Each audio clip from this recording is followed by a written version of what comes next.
Okay, magandang araw po sa mga nakatutok sa ating panayam ngayong araw na ito.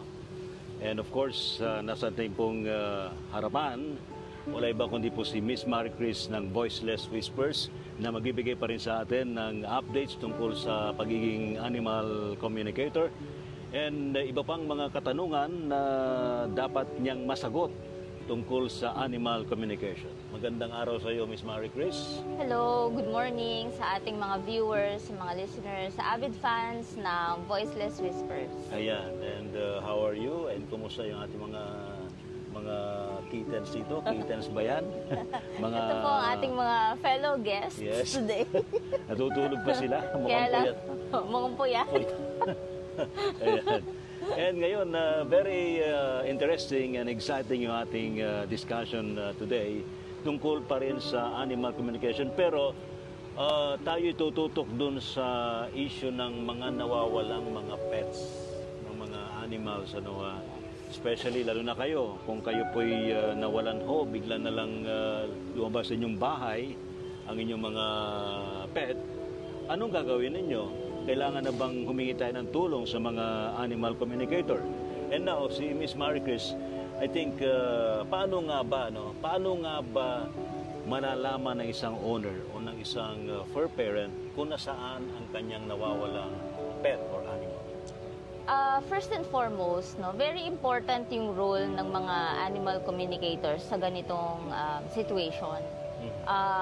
Ang una dyan is, ako personally, ang unang-unang tinatanong ko is, saan nawala yung pet, no? Yes. Kasi kung halimbawa, nawala siya sa area ng bahay, no? Let's say, tumakas, tumakbo, lumayas, no? May mga ganun kasing case, ganyan. Mas madaling makita kasi they know the point of origin kung saan sila nawala. Versus, ang mas mahirap dyan, yung halimbawa, nagta-travel kayo, no? Yes. O let's say, nagbakasyon kayo kasama yung pet nyo. Diba? Tapos doon nawala. Mas mahirap yun. Kasi hindi kabisado yung lugar. Oo. Okay. Tsaka yung mismong animals nyo, nagre-rely kasi yan sa energy ng lugar. Nagre-rely din yan dun sa smell ng lugar. So kung mawawala siya sa isang unfamiliar na lugar sa kanya, mas mahihirapan siyang makabalik. So, kung ganon, so yun ang pinakamahirap na part. Anong dapat na gawin kapag hindi kabisado yung area, yung lugar, yung lokasyon, kung saan nawala yung animal? Outside of animal communication, ang pinapayo ko sa mga ganyan, number one is, kontakin nyo yung barangay, lalo na kung dayo kayo dun sa lugar, no? Kasi importante na tulungan nila kayo kasi visitor kayo dun, foreigner kayo dun sa lugar. Technically, kayo yung nagdadala ng revenue dun dahil maaaring nagta-travel kayo dun sa place, di ba? So, kontakin nyo yung mga tao na pwedeng makatulong sa inyo.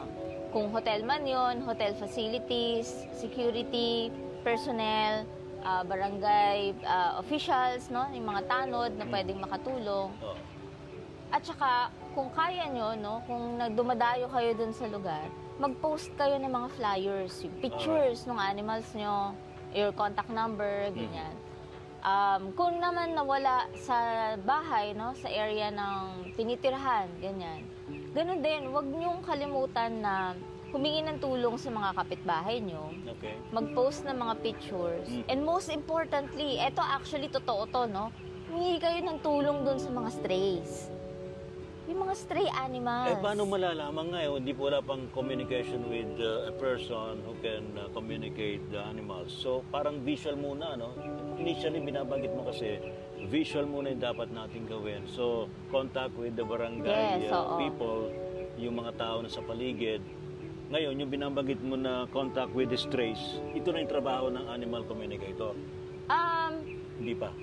Hindi pa. Ito yung pinapayo ko na gawin din ng mga pet owners na nawalan ng pets.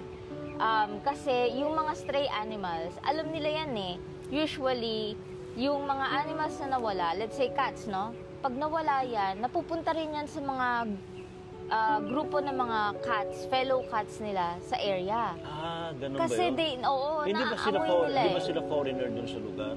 Na hindi muna sila pwede sa group or community ng mga animals? Not necessarily. Kasi yung mga cats, although may territorial instinct din sila, no? Pero doon din sila mapapadpad kasi alam nila na yung isang lugar, hindi yan pag-iipunan ng mga grupo ng mga same kind of species, no, let's say pusa, kung hindi sila feeling safe doon sa lugar. So, naturally, mag-gravitate sila towards the same group of species, animals, yes. Cats. Cats, oo, ganun. Dogs. Yes. So, bilang pet owners, no, outside pa to ng animal communication, ha, they can talk to the strays, no? Oh, my pet is lost. Kailangan ko ng tulong nyo. So, pwede nyo bang hanapin? You can show them yung picture ng animal nyo na nawawala, di ba? Ganun. So, that will really help kasi they are also communicating energetically with each other. Okay. So, saang part dito papasok ang mga animal communicator? Sa sense ng animal communicators, no, pwede kasi kaming mag-douse ng energy. So, on a Google map, no, on a location, even sa physical map, we can find out where your animal's energy was last seen. Yes. So, for example, no, let's say, dun sa case na nawala siya habang nagta-travel. So, let's say sa hotel, no, pwede kaming mag-start doon. We can check nearby areas kung saan nag-ipon yung energy ng animal. So, we can find out kung saang direction siya nag-move, no? Palayo ba, pa-north, pa-south, no? Pa-east, pa-west, ganon. So, ma-figure out natin yung rough location. So, again, sabihin ko lang rough, ha? Kasi, dahil wala rin kami doon physically, magre-rely kami sa pwedeng nakikita, naririnig, naaamoy nung animal dun sa lugar kung saan siya naroon. But this one is very interesting, no? Yung dowsing, do you use dowsing instrument like crystal, pendant? Then you do that with a map. Yes. So you do the dowsing over the map. Yes, Okay. Yeah. So doon mapipinpoint kung saan lugar, kung saan yung malakas yung energy, yes, yung movement. Okay. So ganun, no? So that's number one, dowsing. And para sa akin, ang pinaka-challenge talaga dito is yung length of time na nawala na yung animal. So the earlier, the better. Okay. So minsan kasi, katulad nung, meron akong, ito may share ko lang, no? Meron akong isang client, no? This is a cat, black cat. So nawala siya kasi hinabol siya ng isang stray. So, nakataka siya. Ang sabi ng owners, hindi naman daw first time nangyari yon. Pero that was the time na couple of days na hindi pa siya umuwi. Pero, they were very quick to move, no? Nag-book agad sila ng reading. So, I was able to get in touch with the animal. Nakita namin, sobrang lapit lang niya dun sa place. Pero nung time na yon, takot na takot siya. So, yung energy niya was very thin, very scattered, no? Wala siyang focus, no? Kumbaga, so parang ang nangunguna sa kanya, taranta at takot. So hindi niya alam paano siya makakauwi. Okay. Tapos hindi rin siya sanay sa labas. So hindi niya alam paano manghunt. Hindi niya alam saan siya kukuha ng food, di ba? Kasi ano siya? Oo, indoor cat kasi siya. Oo, ever since bata siya. So ngayon, dito sa client kong to, multiple readings yung ginawa namin, no? So, doon nakita ko kung paano nag-move yung cat. Kasi every reading, dinadaos ko yun sa map kung nasaan na siya. So, there was a time... Yung movement, saan maputo lang kita, yung movement nung location ng cat, nakikita lang ba yun sa first attempt mo or mga ilang attempts yun para malaman kung saan siya napunta? Per reading, no? Per session na nakikipag-usap ako doon sa animal, nag-a-ask ako ng location. Okay. So, yung time na nag-read ako sa kanya, makikita ko kung saan sa map, yung pinaka-concentrated yung energy niya. Kasi ang mapa is may ratio yan, diba? Kumbaga, hindi naman yan down to the last square na kinakatayuan mo, diba? So, pag nag-douse ka, maaaring, let's say, 5 to 10 kilometers, no? Okay. So, kung saan lang concentrated yung energy, doon mo makikita. So, pag nag-read ako ulit, let's say the next day, no? Makikita ko kung nag-move siya away from that first location. Okay. Kung lumayo ba siya ng todo or hindi. So, dun sa case ng client kong yun, no? Nakita namin na sa pangalawang reading, lumayo siya. So, sabi ko sa kanya, mali ka ng direksyon. Pumunta ka pabalik dun sa pinanggalingan mo kung saan tayo huling nag-usap. Tapos dumiretso ka pa ulit, papunta dun sa bahay mo. So ngayon, nung So dito, ikatlong... this time, you're talking to the cat na? Yeah. Telepathically? Yes, telepathically. As So, nung an animal communicator? of course. Okay. Kulit ko na. So nung ikatlong reading namin, sumunod naman siya sa akin, no? So from the point na nawala siya, lumipat siya dito, tapos lumakad siya palayo. So nung ikatlong reading namin, sabi ko, bumalik ka, di ba? Pag read ko sa kanya ulit, nandito na siya ulit, malapit na siya ulit dun sa first na pinag-usapan namin na lugar. So makikita nyo doon, no, na talagang naiintindihan nila na mali yung direksyon, bumalik ka, di ba? Dito ka pumunta kasi dito yung mas malapit ang bahay mo. Okay, so itong communication na to, you do this telepathically, with the lost cat or any lost animal. Pero may time ba na nakikita mo yung nakikita nila? Yes, oo. Naririnig mo yung naririnig nila doon sa location? Yes, oo. Okay. So, kaya naman naging hot topic to, no? Kasi for the last couple of months, puro lost yung mga animals na client ko. Okay. So, in multiple cases, kasi kapag ganito yan, no? So, curious kayo na ganyan. Kung anong nakikita niya, nadi-describe niya sa akin na sa isang area siya na may mga grass, may mga puno. Pag tumingala siya, nakikita ko yung puno. Oo, nakikita ko yung... Yes, oo. Tapos naririnig ko na may mga taong nag-uusap malapit sa kanya. Tapos may nakikita siyang mga kabahayan, ano? May nakikita siyang mga kabahayan, may nakikita siya na alley, yung mga iske-eskinita, no? Ganon. So nakikita niya yon. Pero ito yung catch. Hindi kasi nakakabasa yung cats, hindi nakakabasa yung dogs ng mga letters, di ba? Nakikita nila colors? Some can see colors kasi ang animals hindi rin nakakakita ng complete color spectrum na nakikita natin. Shapes, yes. Oo, shapes. So kaya nilang i-distinguish kung yung shape na yun ay living person or yes, oo, object? Definitely. Okay. Oo. So, halimbawa, ngayon nasa Ayala Triangle Garden tayo, di ba? So, makikita nila, kung ipapadescribe ko to sa cats, ang i-describe nila sa akin, yung mga nakikita nilang grass, mga nakatanim na puno, may kikita rin nila tong pavement na to. So, para akong nakatingin sa lugar na to using their eyes. Yung POV mo, POV nila. Oo, pero... Kung ano yung nakikita nila na cat sila, mababa yung tingin mo rin. Yes, exactly. Para Ganun ka palang, siya. para ka palang action camera, sa animal. Parang game na, POV. First person, Okay. FPS, tama yan. First person, okay.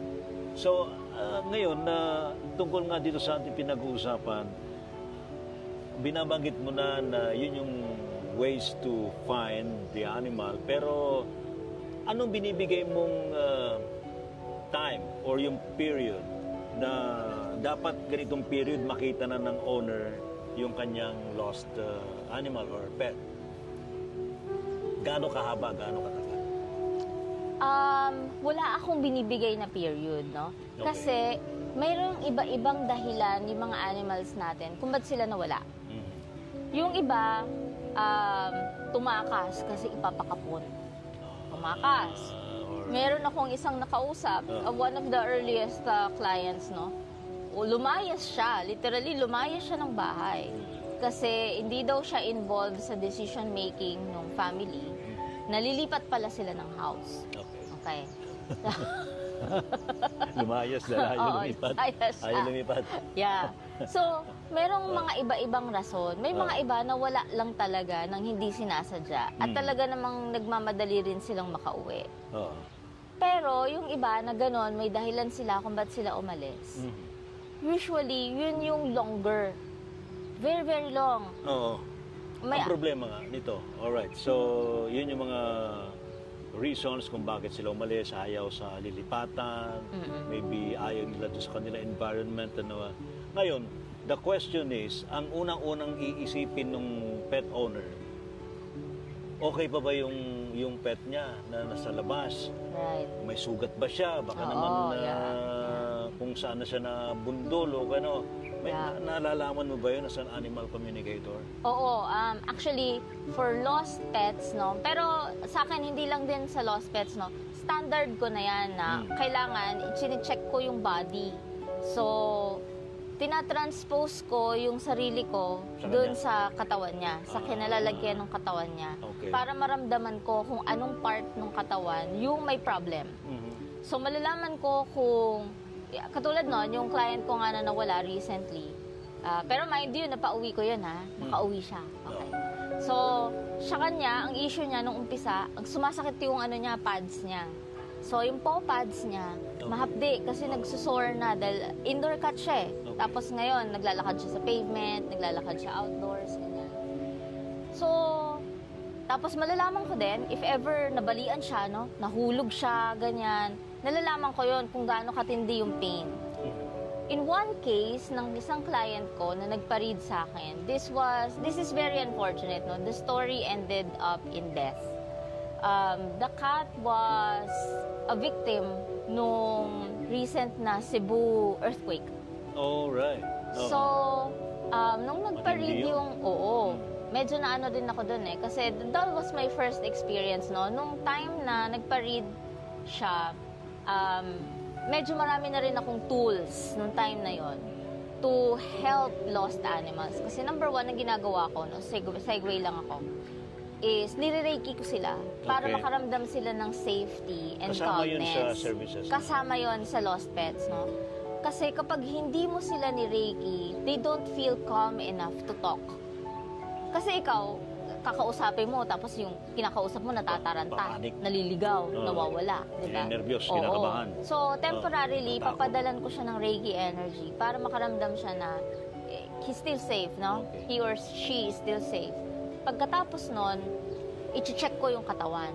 Kasi baka naman may issue siya, di ba? Kasi malalaman ko, pag chinek ko yung body, kung kaya pa ba niya maglakad, makakauwi pa ba siya on his own condition, di ba? May sugat ba siya, dumudugo ba siya, or something. So pagkatapos ko i-check yon, that's the time na magdadaos na ako, nasaan ka sa mapa, anong mga obstacles mo, what do you see, ganyan, what do you hear. Ngayon, this particular cat, pag reiki ko sa kanya, dun sa space where I communicate with the higher self ng cat, no, umalis siya. Sabi ko, wait, where are you going? Ano sabi? Ayaw niya magpa-reiki, where are you going? Alam mo kung anong nangyari? Ipinakita niya sa akin yung body niya. He was dying. Oo. So nakita ko siya, he was dying. Oo. Tapos siyempre ano bang nafe-feel mo ngayon sa katawan mo para malaman ko kung gaano ba ka-grave yung situation, no? Grabe yung sakit. Lahat ng buong katawan masakit. So, hindi makagalaw. Ramdam mo yung pain ramdam mo. Hindi makagalaw at all. Full body pain. Full body, oo. So, tinanong ko, what happened to you? Nabangga siya, apparently. Not by a car. Kasi kung car yun, malamang worser yung itsura niya. Pero nabangga siya ng isang tricycle or pedicab, parang gano'n. So, dying na siya. So, first time ko naka-experience ng gano'n sa lost cats, no? Lost pets. So, yun, mache-check natin kung ano yung physical condition ng animals. Ayun. So, pero yun ang saddest part, no? Yung talagang malalaman mo na may nangyari doon sa isang lost pet, ano? Ngayon, ano ang magiging explanation mo sa pet owner kapag gano'n na naramdaman mo? I have to be transparent, no? Ako din actually, literally shook talaga ako eh. Kasi yung experience ko na transposing myself doon sa body ng cat, ako mismo naramdaman ko yung terror, yung pain, yung hopelessness na time was really running out for him. No? And even though, sa akin lang, even though nung time na yun, alam ko na very, very short of time na yung cat, no? As in, siguro mga tingin ko sa kanya, a couple of hours to, to live, no? So, wala akong choice to be transparent with the owner. Sabi ko, I'm really sorry, this is how I saw your cat. In-explain ko sa kanya, ganyan. And yung owner talagang very rattled siya, no? Nagpanic siya, frantic siya, ganyan. Kasi yung place where I found the cat was actually a private place. Parang it's a private business. Na hindi pwedeng pasukin. Na hindi pwedeng pasukin. Kasi mapasok ka, trespassing yun. Oo. Pero nung nakita ko kasi yung cat, kasi like I said, yung ratio ng mapa, di ba? Hindi accurate yan to the last square. So, maaaring 5 to 10 kilometers maybe yung area kung saan ko na pinpoint yung location niya. Pero nakita ko siya, nakahiga siya sa isang soil. So, basa yung gilid niya basa. Nakahiga siya dun sa, yung side na basa, yun yung nakahiga. Okay. Nasa soil. Tapos, nagtatago siya sa isang, parang ilalim ng papag. Alam niyo yun, yung makikita mo, madilim, pero may liwanag na pumapasok. Nakikita mo rin yun? Nakikita ko rin yun. Okay. Oo, nakikita ko rin yun. Kaya lang, of course, yun at yun lang ang magagawa ng isang animal communicator. Hanggang doon na lang ba Hanggang magagawa doon lang. Oo. Number one, we assess kung kamusta yung animal. Number two, we find the pool of energy, yung last location ng signature ng energy nila. Number three, we convince. We try to convince the animal. No, we give them yung benefits ng ay pag umuwi ka ganito, no? So parang parang negotiation din yan di ba? Lalo na kapag may reason siya kung ba't siya umalis. Pero ang problema nga nun, kapag ganong situation, wala na sa isipan din ng animal na makakauwi pa ba siya kasi meron siyang problema sa katawan. Oo, exactly. Yeah. So, yun naman yung power ng owner. Yung owner na ang gagawa ang power ng owner is ganon. So, once na mabigay ko sa inyo yung clues, no? Yung signs, yung tips where the animal may be. Saka And take location. note, maybe maybe. The reason why I say maybe is because yung animals kasi, kung hindi sila injured at kaya nila, they move around. Okay. They move around trying to find food. Okay. They can move around also if, halimbawa, haunted sila by other animals. Let's say, cat yung lost. Tinotont ng aso. Siyempre, tatakas yan. Tatakbo yan, di ba? Or may mga bata that they're trying to hurt them, di ba? So, syempre, aalis ka dun sa lugar. Parang palapit sila ng palapit. Palapit na palapit. Hindi mo na malaya. Nararamdaman niyo ba ang energy? Okay. Lumapit siya. Very nice. Tumayo yan galing dun sa kabila. Oo nga, nakita ko nga. Ito yung farthest kanina dun, di ba? So, yun. Ngayon, the problem nga is, yung owner na ang gagawa ng paraan to find her or his lost pet. Yes. Kaya lang, problema, wala pa siyang idea kung saan. So, i-guide mo na lang siya doon kung saan siya pwedeng pumunta. Kung ano yung nakikita mo. Usually, sa mga readings, dahil yung mga readings ko, no, in case hindi pa kayo client ng Voiceless Whispers, I have a recording. So, nire-record ko yan. So, you will see it dun sa map habang dinadaos ko. Then, you will get an idea. No? Ipapadala ko rin yan sa report. I encircle the area where I think the pet may be. Yung pinakamalakas talaga na signature niya kung nasaan siya last. And take note last. Because hindi ko rin magagaranti kung at the time na nabasa mo yung report ko, at the time na wala na pala yung cat dun sa location na yon, then it's going to be difficult to find the cat. Diba? Pero there is also another tool that I use para sa mga nawawalan ng pets. No? What I do is kinoconnect ko yung heart center nila to your heart center. So, yun na yung connection between the lost pet and the owner? Yes. Okay. Kasi kapag nawawalan tayo ng pets, tayo mismo, nararattle tayo di ba? Minsan nawawala yung connection natin, naputol yan. So, para magkaroon kayo ng establishment ulit, i-reconnect ko yun. So, anong ginagawa mo to reconnect? Pagka ganon, I ask the pet guardian kung okay lang sa kanya, I ask for their photo. Kasi usually, ang kailangan ko lang naman, photo ng animal. Kasi yung animal yung kausap ko. Pero sa case ng lost pets, hinihingan ko rin sila ng saan ba last nawala, kung alam nila kung saan last nawala, kung kailan nawala, kung picture nung harap ng bahay nila. Kasi ang ginagawa ko, nilalagyan ko ng pillar of light yon. Okay. Alam niyo yung So, nakikita yun nung pet? Yes, alam niyo yung sa mga Parang game. beam of light. Alam mo sa mga game, di ba? Kapag nagre-respond ka, di ba may beam of light? Yes. Tapos bababa yung So, they can character. see that? Yes, oo. Wow. So, ginagawa ko, nag-i-install ako ng beam of light. Tapos sinasabi ko dun sa animal na, I have installed the beam of light. Your location is nearby. You should be able to see that. Tapos i-connect ko yung heart center nila. So, I have so many tools, no? to do that, I have already evolved na rin, no, based on my experiences na pag-assist sa mga lost animals. Yun. Alright, so with that, doon sa point na yon, kaya bang ma-feel nung animal yung feeling nung kanyang owner, and at the same time, ay maririnig ba niya kung tinatawag siya nung yung fur parent niya? Oo. Na nararamdaman ba niya yung pain kung sakasakali ng fur parent? Actually, they do, no? Oo. Yun yung lagi kong sinasabi din sa mga guardians na nawawalan ng pets, no? Opo. That they keep thinking about their pets. When you think about your pets, energetically, it sends a telepathic message to your animal. Saying, hello, I'm thinking this, I'm thinking of you, and I want you to do this. So, sinasabi ko sa kanila, i-visualize nyo na umuwi yung pet nyo sa bahay nyo. So, Entering your house. Yes, oo. Okay. Ang isa pa dyan, Magandang tip yun. oo, ang isa pa dyan na sinasabi ko, maglagay sila ng damit, yung gamit na damit. Kung Outside ng kanilang bahay. Oo, kung sino yung favorite nung nung animal. Yung damit nun, ihang nila sa labas. Pero hindi ko ina-advise na ilabas nyo yung mga litter box. Hindi advisable yon kasi pwedeng pumunta yung mga ibang strays dun sa lugar nyo just because of that. So, I think yung damit lang outside is okay. Tsaka yung visualization of them coming home. Kasi every time na iisipin nila yon, may isip din ng animal yun eh. Kasi sila yun eh. Energy nila yon, energy ng owner, yung nagko-connect dun sa visualization. May nagtanong na ba sa'yo na itong fur parent, itong owner, pwedeng siyang parang mag-send ng energy of love dun sa kanyang lost pet? Yeah, oo. Isa din yan sa Kaya mga... niyang gawin yan, pwede? Oo. Tinuturo mo yun? Oo, sinasabi ko rin yan. Lalo na dun sa mga nag-i-inquire pa lang, no?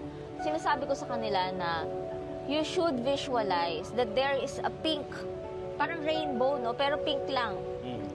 Parang pink ray of light na galing sa heart mo, papasok dun sa heart ng animal. Okay.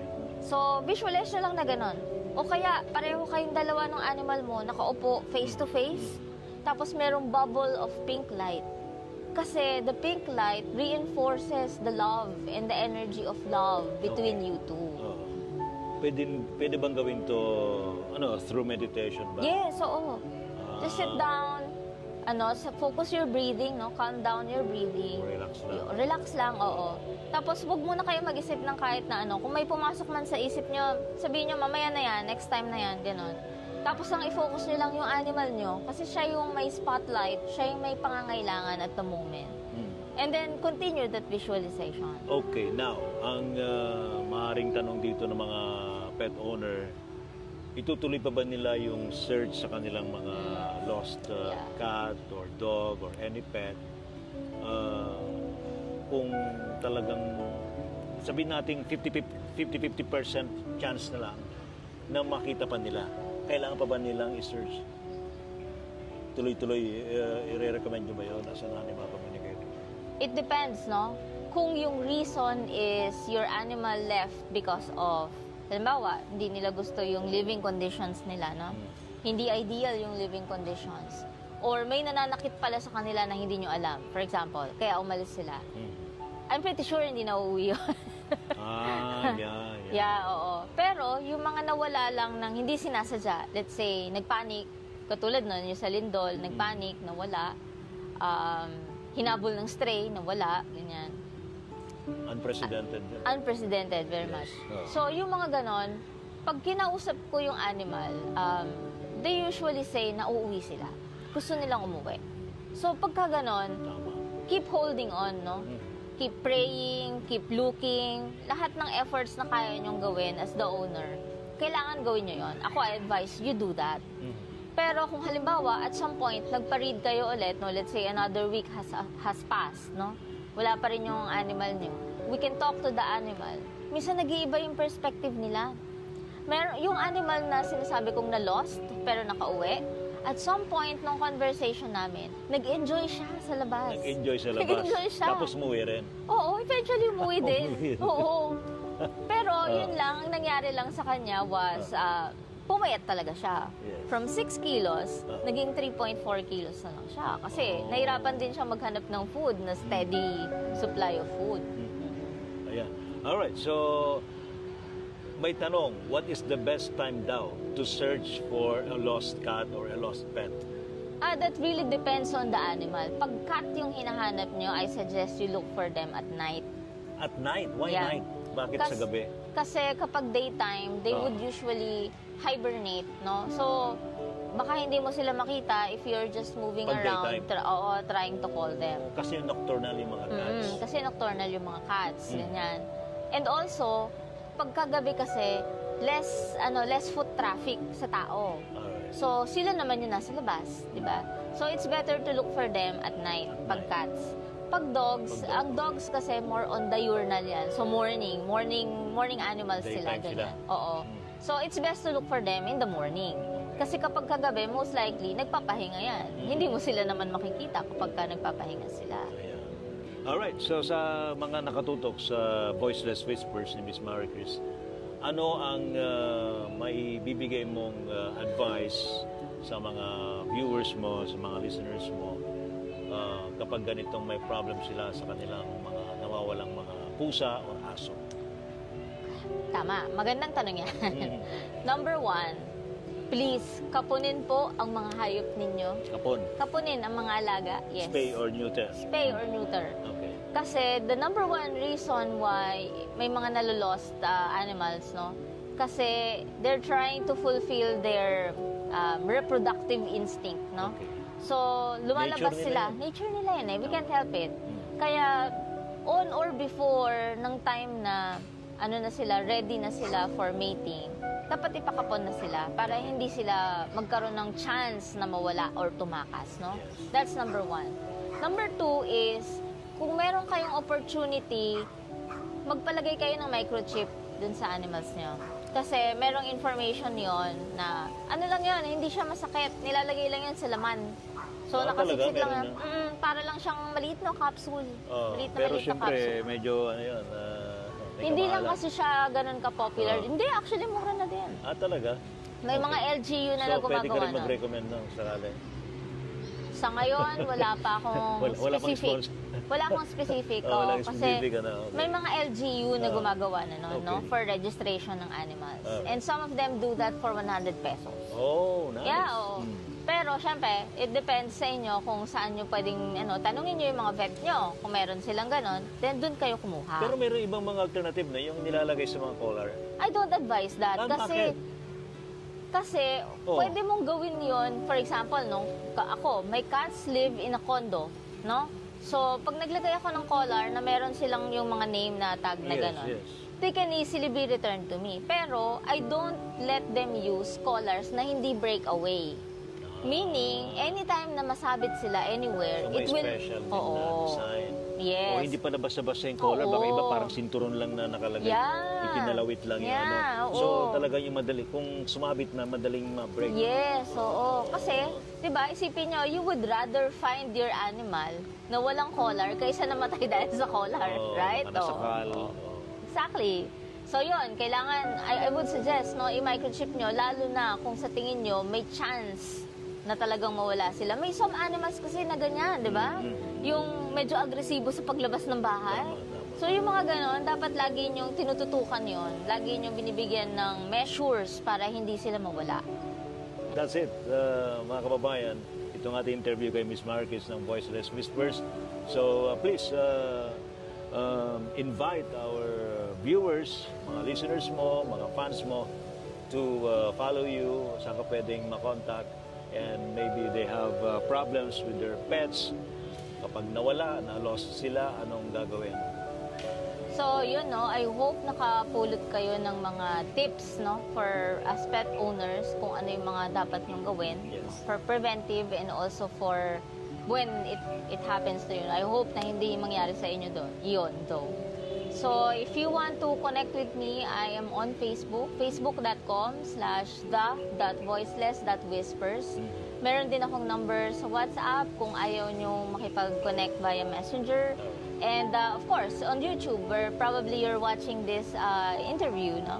This is our second to the last episode of Inside the Animal Communicators World. Our last episode, it will be on December. So I hope tumutok pa rin kayo doon. And sa next episode, we'll be talking about senior pet care and end-of-life care. Alright, so that's it mga kababayan. Inyo pong lingkod mga kaibigan, si Ray Sibayan. Huwag din po niyong kalilimutan ang Gabi ng Misteryo sa DZRH. Start tayo ng discussion ng 10 p.m. onwards hanggang midnight. Kakibat niyan, back-to-back ng Misteryo Musika. Thank you so much, Miss Maricris. Thank you so much for having me. Thank you so much for the great questions. Maraming salamat sa mga nakatutok, sa mga nagpadala ng tanong. And we will see you sa last episode sa December. Bye! Bye!